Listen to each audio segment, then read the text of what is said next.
Hello, everyone. My name is Rachel Deshelle. I'm a senior manager in trading services and your host for Trading Price Patterns, where we do exactly that. We trade different patterns that we're seeing in the market. And I'm joined in the chat today by Mike Fairborn. Please chat in your questions and comments during the session today. I'll make sure to look through those throughout. And also, please follow us on X, Mike Fairborn CS and Rachel CS. I know we post tons of ideas, charts, where you can kind of keep a tune on the market in that way. And please give us a subscribe to Trader Talk Schwab Coaching on YouTube as well. So today we are going to cover trading triangle patterns right after some earnings releases that we had. So that's what we're going to look at today. And then we're going to finish out the end of the webcast with looking at potential trade setups for other patterns. So stick around. Now, before we get started, let's cover some important disclosures. We know that options carry a high level of risk, are not suitable for all investors. Information that we're going to cover is for informational and educational purposes only, should not be considered recommendation or advice. And then the Paper Money platform is a little bit different than the live. We're going to use the Paper Money platform today. Now, getting into our agenda, we're going to skip over that announcement and we're going to start with a market overview. We are then going to spend a little bit more time today actually reviewing old trades. There's definitely one I want to dig into quite a bit. We're going to look for new price patterns and place some example trades, talk through our trade management, and give you some other ideas for possible price patterns. So let's dive into Think or Swim and let's take a look at the markets here. So let's start with the Dow Jones Industrial Average, and I'm going to take off this 200 period moving average and actually add on our 20 and our 10. Those are ones that we're kind of battling with right now. We can see, and we talked through this broadening or megaphone type pattern that we actually saw last week. And this is kind of a pattern that's known for some false breakouts actually, and we actually saw just that. So we had a little bit of a false breakout. We had a pullback to below the 10-day moving average, found support at the 20-day moving average, and yet we're battling again with that 10-day. So that trend looks like it's still intact. We're still making higher lows in this case. So we'll have to kind of see if we can get over that level there for the Dow. Then let's move to the NASDAQ. So a little bit different of a picture with the NASDAQ.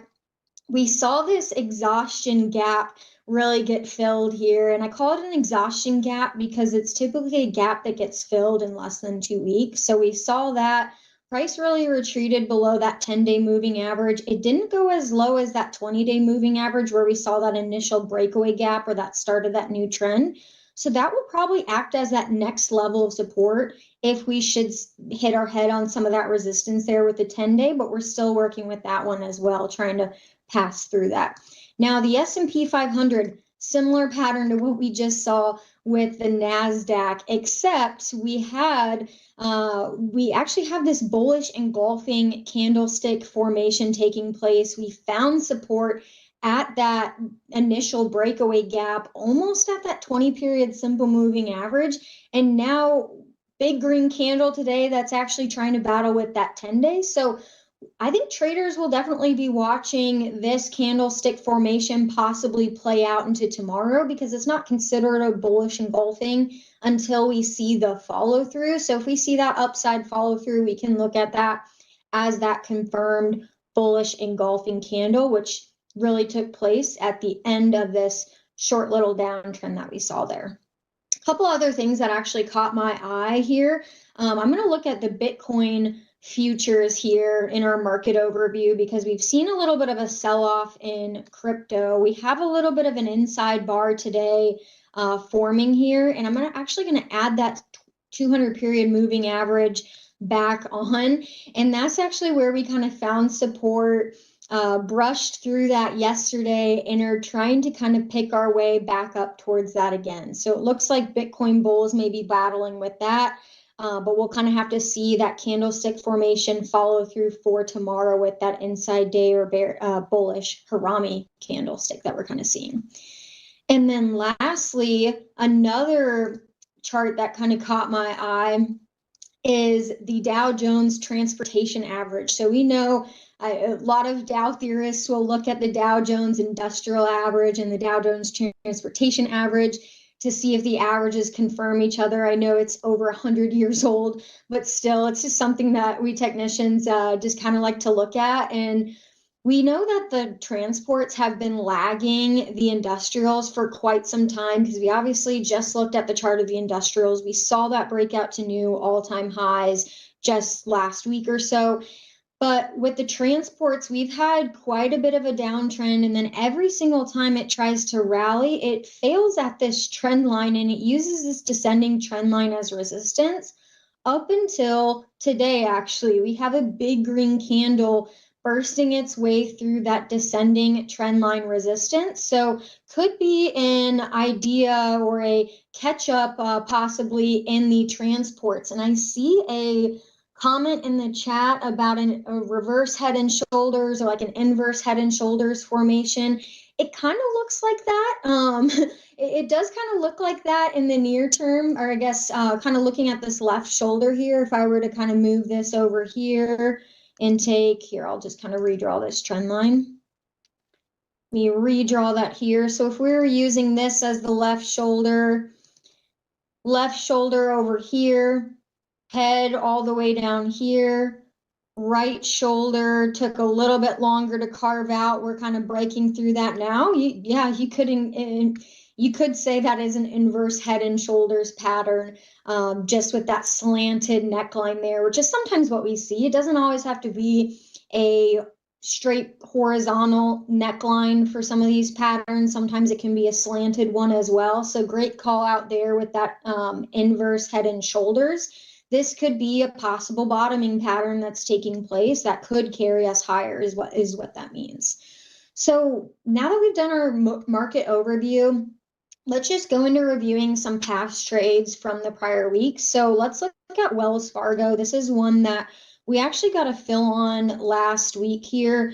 I remember we were looking at I'll go back to the longer term. We were looking at this range that's taking place in the longer term, and we saw a breakout from this range kind of with support near this level, resistance near this level. We saw it trade a few times above that level, and we went down to the shorter term chart where we looked at a 20-day hourly, and we noticed this resistance right around this 87.40 or so, and we noticed this uptrending line of support. So we placed an order to buy a long call when the price went 1% above that resistance line and broke out to the upside, since that's typically what ascending triangles do, but we wanted to wait for confirmation to make sure to take a bullish trade to the upside.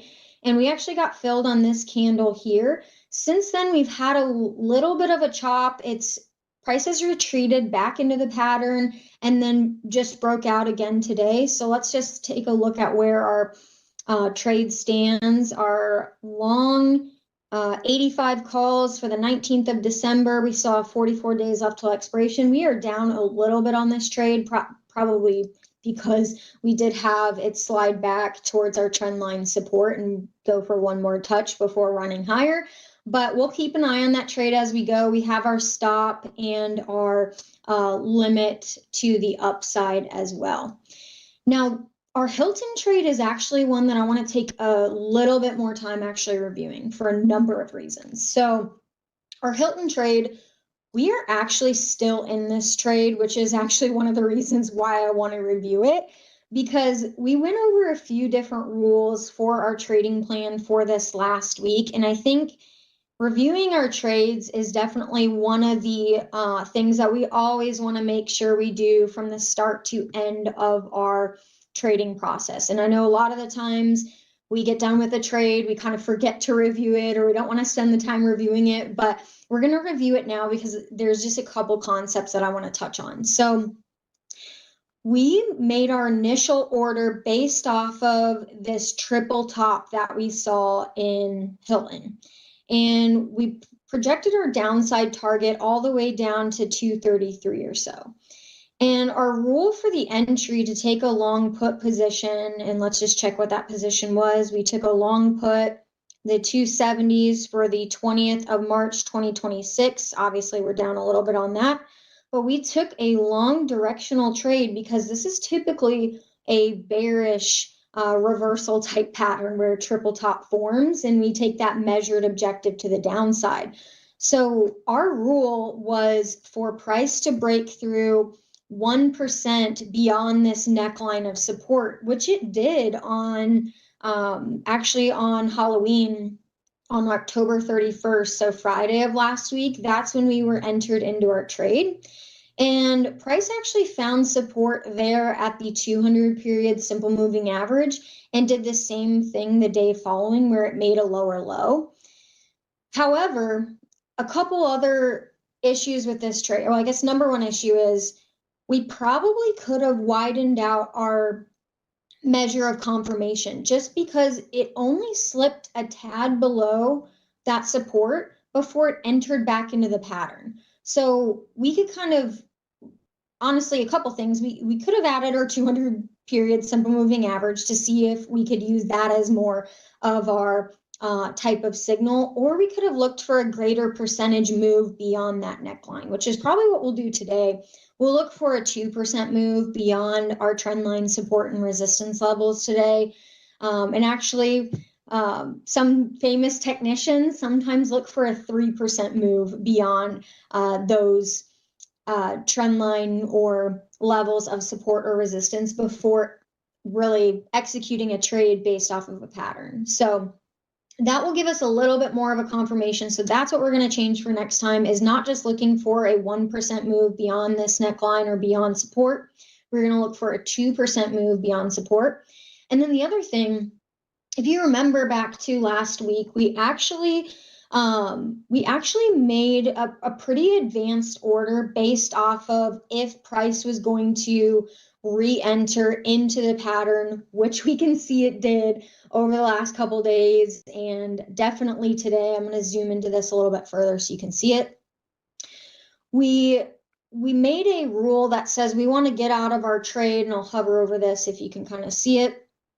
If price went back above 259.21, because that told us that it went 1% above where we were looking for. So that's where we wanted to exit that trade or stop out our trade in that case, to take our losses if price moved back into the pattern. Now, the only issue with that is we used a limit offset on our options. So if you remember back to last week, we kind of talked a little bit about how there were wide spreads on the options. And I want to show you this, what we were looking at last week. So if I scroll down to our option, we noted that while there was a couple hundred contracts in open interest, because there was no volume as well, and it's still kind of light, we noted that there would be a little bit more of a wide spread between the two. And so what we did, because we wanted to have more control over the price, if the price of the stock, or I guess I should say, we wanted to have more control of the price of that widespread on the option to close out that order if the stock went above that level that we were looking for, because obviously we didn't know what the price of the option was going to be during that time, if the stock would move back into the pattern, and we surely didn't. But what we did during that order was we gave ourselves a little bit of a buffer using that limit offset order. And this is kind of the second lesson that I want to teach you in this case. So the risk with wide spreads is it may make it a little bit hard on our exit, especially when we're using a conditional order, to, I guess, pick the right type of price to get out at. Because what we did was we took the midpoint between the bid and the ask, and we know that we never do a fill at the midpoint. In paper money, you kind of are. That's just kind of the perks of paper money, but the real market environment does not work that way. So what we did was we took the midpoint of the bid and the ask, and we actually put our limit offset to asking for 30 cents less than the midpoint to make it a little bit closer to the natural on the bid side on our exit. But in this case, because the spread was so wide, that wasn't enough. And the price actually moved through our limit. And that's kind of the downside of some of those orders, especially when you're not in front of your screen watching.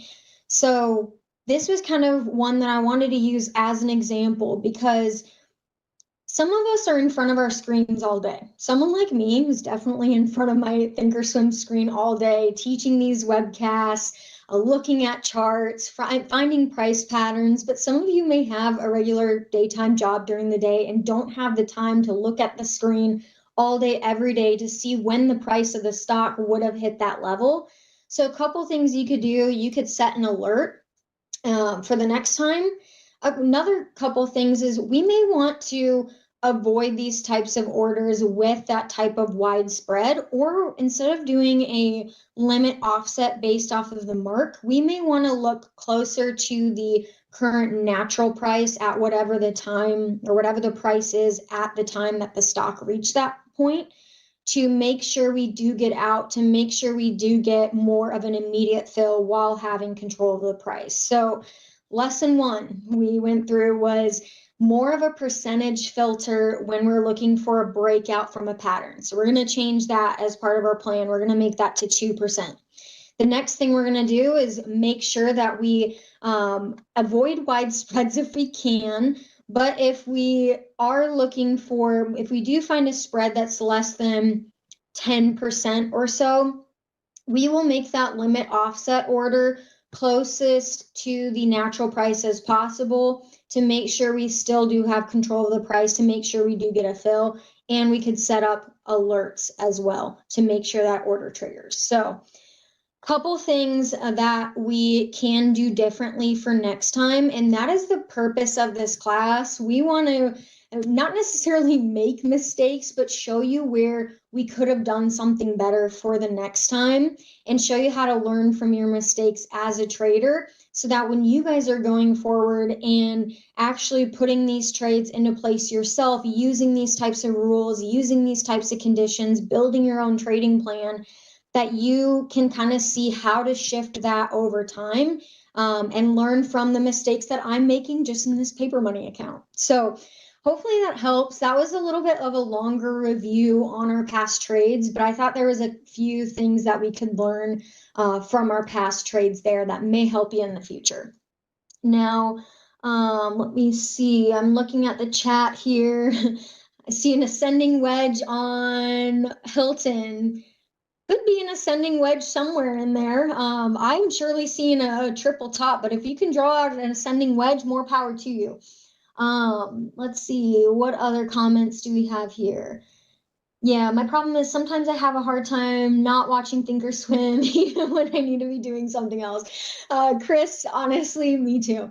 I think it's just something that we always have up on our screen as traders. It's kind of hard to look away from sometimes, but that's just a part of being a trader, I guess, is just kind of having that constant willingness to kind of pay attention to markets. Let's see. Kelly said, I still make mistakes all the time. They just become fewer and less expensive. Well, that is part of probably learning from your trading system. So let's all take a kind of notes there as well. You can see as you kind of refine your trading process, we'll have less drawdowns. We'll make smarter trades because not every single pattern is going to play out exactly as we think it is, especially like this one. So we want to make sure we do learn from our mistakes. We learn quickly so that we don't suffer drawdowns. In this case, we had a little bit of a drawdown because our order should have actually gotten filled 5 points ago in this underline. So hopefully with this, our trades actually become our mistakes become less expensive. We have less of a drawdown. So what I'm going to do is actually cancel these orders out because we should have been out of this trade already. So I'm going to cancel those out now and actually just exit this trade. We're going to start by creating a closing order at the current midpoint just to try to get an extra $130 out of this trade. Not that we're due a fill here. That's just a reminder. We are not due a fill at the midpoint, but we are going to try for that and hit send here just to execute that order. And because I am in paper money, I did get a fill at the midpoint, so I took a little bit of a loss there. But again, we're paying our tuition. We are learning from some of these things with our trading strategy. So what we're going to cover next is some new upcoming trades. We'll see how much we have time for today. We're going to cover at least one, and then we're definitely still going to give you guys some example trades to possibly look at in the future here upcoming. But let's start with Super Micro Computer here. So we are actually seeing, and I'm going to zoom out here, we're seeing a bit of a triangle pattern taking place here. So we saw these highs reached at the beginning of August. We saw another high crafted out in the beginning of October. We saw these lows touched a few times early September. And after earnings, we had earnings, when do we have it? Yesterday after market close, they beat earnings, but still had a gap down, a negative kind of reaction to those earnings. And what do you know? They found support at that level of that ascending triangle. So what we may be looking at is, I guess triangle in this case, not ascending triangle, misspoke there. But where we might be looking in this case, since price gap down, found support actually at its 200 period simple moving average, it could find support here and it could bounce to the upside. So it could possibly do that, where you could take kind of like a bullish trade here. So I'm going to look at this example and let's just kind of see how we could measure out this trade with a theoretical upside bounce if we had one. So I'm going to take the start of the pattern to the other side of the pattern where it starts and measure that base of the pattern. And that's about close to a $23 move. Now, if I take that and I duplicate that drawing, I move it to the upside. Let's just say theoretically, we did see a support bounce from that trend line. From that trend line and from the 200-day simple moving average, we could look at possibly an upside target if we saw a breakout from the upside of this resistance. So it obviously would take a while to get there, but our upside target would put us close to $80 there. Now, what we're going to do is take a little bit more of a bearish trade today. If we do see a break of support, which it's looking like it's hovering right over support now, we're going to use that 2% filter there that we talked about just to kind of improve our trading plan there. So that would possibly give us a downside move. Should this break to the downside over the next few days, that could give us a downside move close to $20. So now what we can do, obviously, we could take a bearish trade in this case, and instead of going short, I may do a couple of things if price breaks 2% below the support line. I could look at doing possibly a bear call spread or something like that. I could also buy a put option, and that's the case that I'm going to actually make today, is taking a just straight directional trade using a long put option should we see that move beyond that 2% of support. So I'm actually going to kind of take out my calculator now and actually look to where we would possibly make our entry, so where that price of the stock would be in this case. So if we're looking at, let's say, 43.29, which is right where that level of support is. If we are looking for a 2% break below that, I'll multiply that 43.29 by 0.98. 0.98, and that's going to give me a level of 42.42. So our entry is going to be on 42.42, and I'm actually just going to draw this here and place this in so we can remember 42.42 is going to be our entry. And we're actually going to put a label on that. We will show the price on the right-hand side so you can see that. And there we go. So that is going to be our entry if price goes a little bit below where it is now with a 2% break. Now, our downside target, I'm going to zoom out again to super micro, our downside target could put us at yearly lows, where we actually saw that gap occur earlier, I guess late last year, around this time last year. So that could put us really throwing us back to an old support level right there. So our level that we are going to watch for possibly taking our profits on a put option is when the price of the stock goes down to that 2065 or so. So I'm going to edit the properties for this. We'll just say that's 2065. We're going to show that price on the right. Make sure I save these as the default for next time. So that's going to be the target that we're looking for.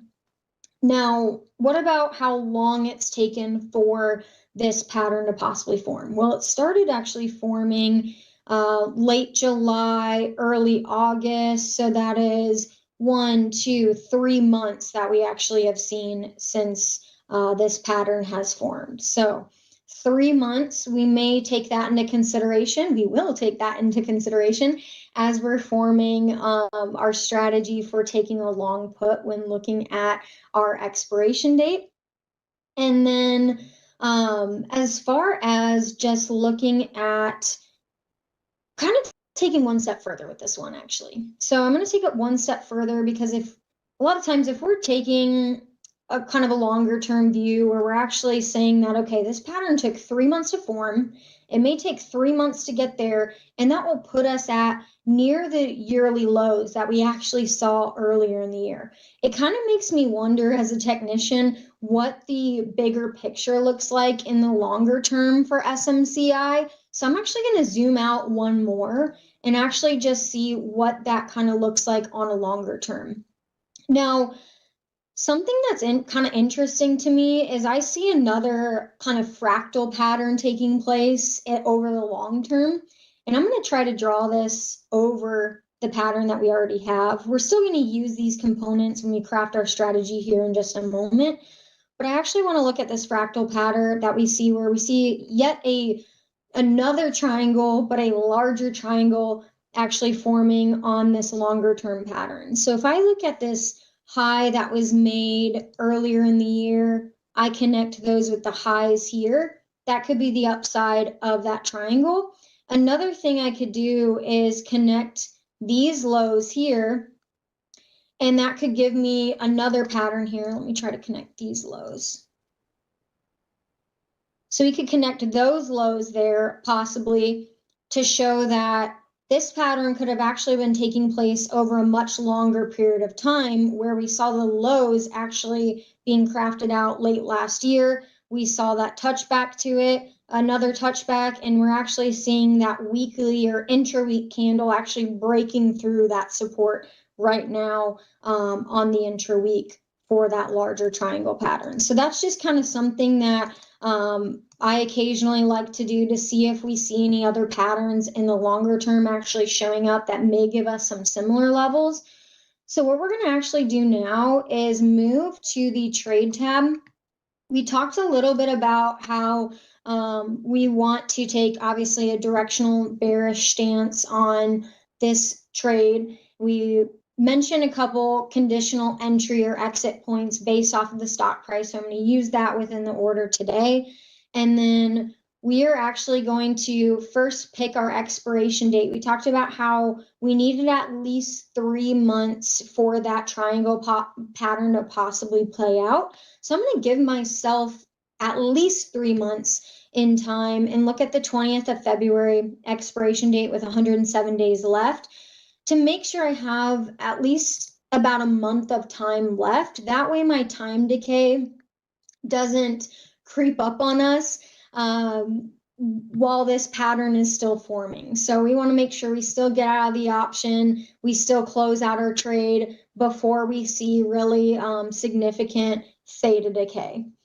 Now I see a couple questions in the chat. Let's see. I still don't understand the trade min or max while making a trade in the latch that appears on the right. Let me know, Juan, if what you're kind of looking at on the platform, or I think Mike Fairborn is kind of answering that platform or that question. Let me see what else we have here. Kelly had a question. Do you go 2% above resistance on a buy stop also? Yes, we're going to do that as well. We're going to do that as well in that case. And then Momo, you asked what this pattern's name is. This is just a triangle pattern. So it's a symmetrical triangle pattern where we have this descending trend line kind of occurring here at the same time we have an ascending trend line, and they're looking to kind of converge here. So, which is really showing that squeeze in volatility, that squeeze in price, where price is just getting closer and closer. The bulls and the bears are kind of battling it out through that formation of the triangle, which can break in either way. We're just kind of taking this directional stance. If we should see a breakout to the downside, we're obviously waiting for confirmation in this case. We're not trying to jump the gun because we are waiting to react to price action rather than predict it. So hopefully that helps there. And let's see here. I see someone else mentioned, Chris, I'm seeing a lot of support in the mid 30s. It needs to eat through before the bottom is in. And yeah, you're definitely right. So we do have a bit of support here, which is probably going to be our first level of support, more than halfway down. So what you could do, if we do place multiple contracts, you could take profit on half of the trade on the way down, or if you feel comfortable with taking a profit before the target price is met, since we know that patterns aren't guarantees, we know that it's not a guarantee that the stock is actually going to reach this point. If you feel comfortable taking a profit in those mid 30s, or maybe right around that $27, $28 level where you see price has been touched a few times, no one's going to blame you. There is nothing wrong with taking a profit. There's been so many times as traders that we probably wish we could have taken a profit and then price reversed, or we lost some of the time value on that option. So definitely a level to watch there. Good call out there. So let's continue and just kind of building this trade here. We're going to keep an eye on looking at the puts here. We're going to look at volume and open interest. We can see there's quite a bit of open contracts here, especially that in the money option, which gives us a little bit of intrinsic value. So I'm going to look at that, maybe that 45 strike put here. It does have a tighter bid ask spread. So I'm going to look at that as our example here, and I'm going to right click on that order here and go to buy custom with OCO bracket here. And I know we talked through a couple of components of our trade, so let's just kind of start here. We're going to place a market order on this option. Now there's no guarantee where this price is going to get filled out. We don't know what the option price is going to be.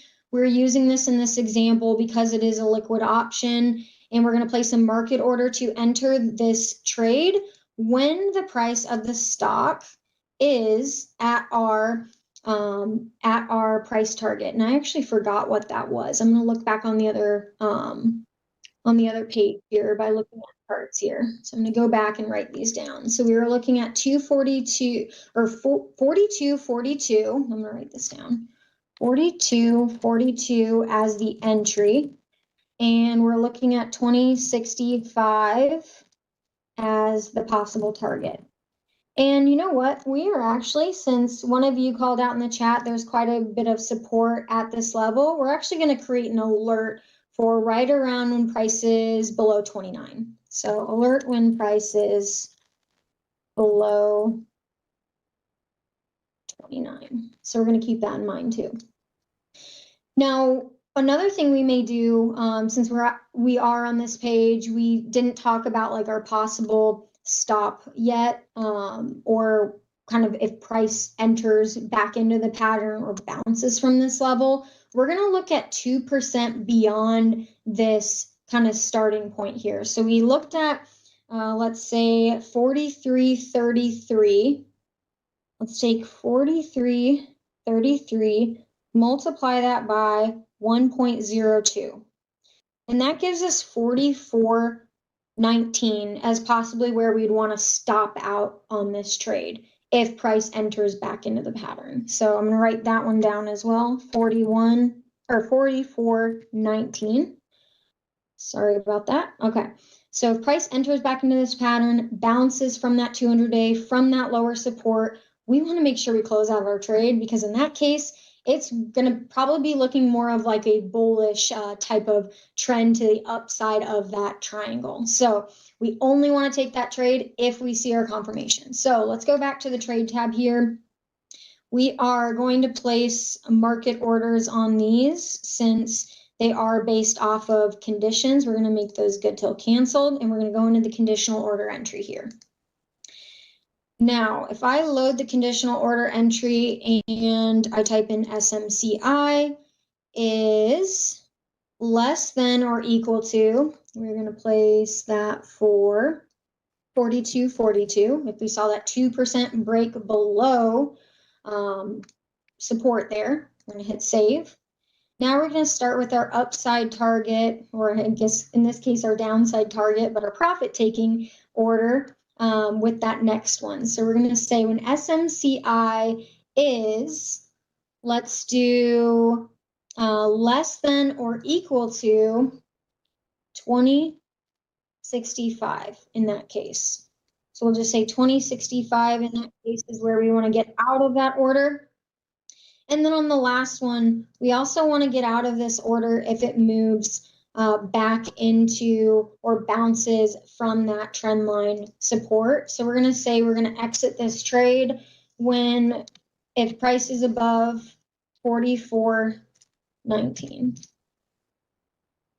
Now there's obviously multiple ways you can place this order. You can place this based off of your stop, based off of where the price of the option is. You can also base your target price based off of the movement of the option as well. But since this is just for informational, educational purposes only, we're going to use that conditional order based on the stock, see how that plays out with our new rule of 2%. And since we can risk a little bit more in this case, I am going to, since we're risking about 5% of our accounts, that's about a little over $6,000 in this case. So we can place an order for roughly $1,400, $1,500 there, and have a tight exit as well. So I'm going to hit confirm and send. And this is going to give us all of our levels that we're looking for. 2% break below our downside target, and if it bounces 2% to the upside. So I am going to hit send on this order here, and that order is in there and working. So we don't have time to place another trade, but I want to walk through a couple other price patterns that I'm seeing in the market that may give you some other ideas. So another one that I actually kind of saw here was Hims and Hers. We've heard a lot about this one. It's had quite a bit of a run up over the last couple years or so. And right now we have this formation actually occurring at the top of a market where traders may consider this a range, where it's really trading between resistance of $66 and support right around there at $41 or so. So that's quite a big range. And so if we're looking for a possible downside break, that could put us much lower there to the downside, or if we kind of watch for a support bounce there, that could put us towards the upside around 65 or so.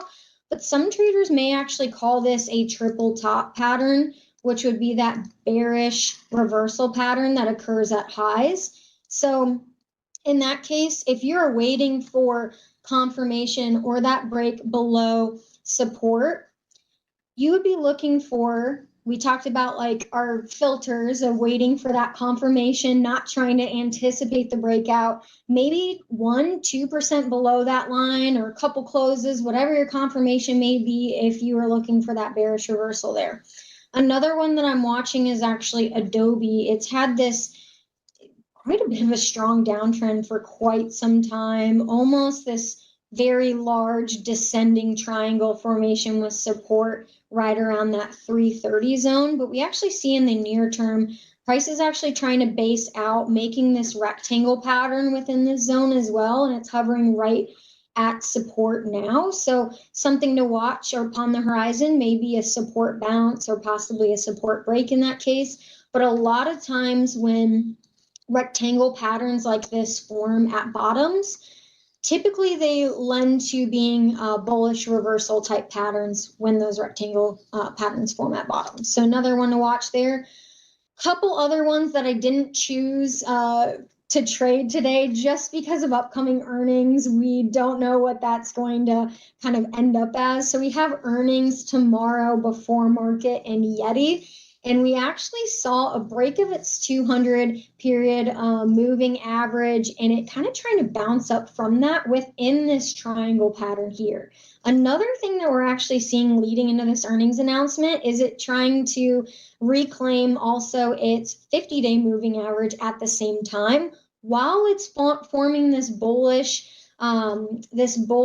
engulfing candlestick formation, which we actually saw it form last time at support as well. So that could give us further evidence that we may see a bounce, possibly in this case, a bounce to the upside of that range. So you'd be looking at quite a bit of a breakout here from the base of 37 all the way to 30. So possibly $6.5, $7 move there. Let's look at a couple other ones that I've been watching. McDonald's. So it actually had earnings yesterday, actually. I believe it beat earnings. I'm going to hover over this here. Or no, it missed earnings, actually, before market today, actually. And it actually bounced from its support.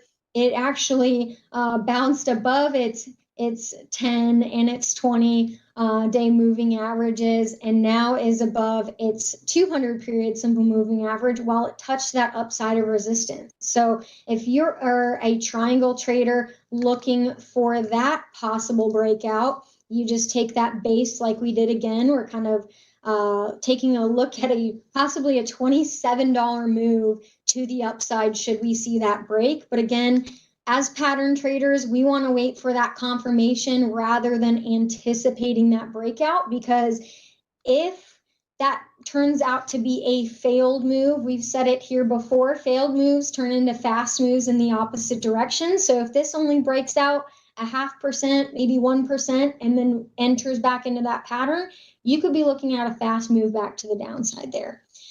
We have a couple more minutes, so let's take a look at a couple other ones as well. SLAB was another one that I saw when looking through charts.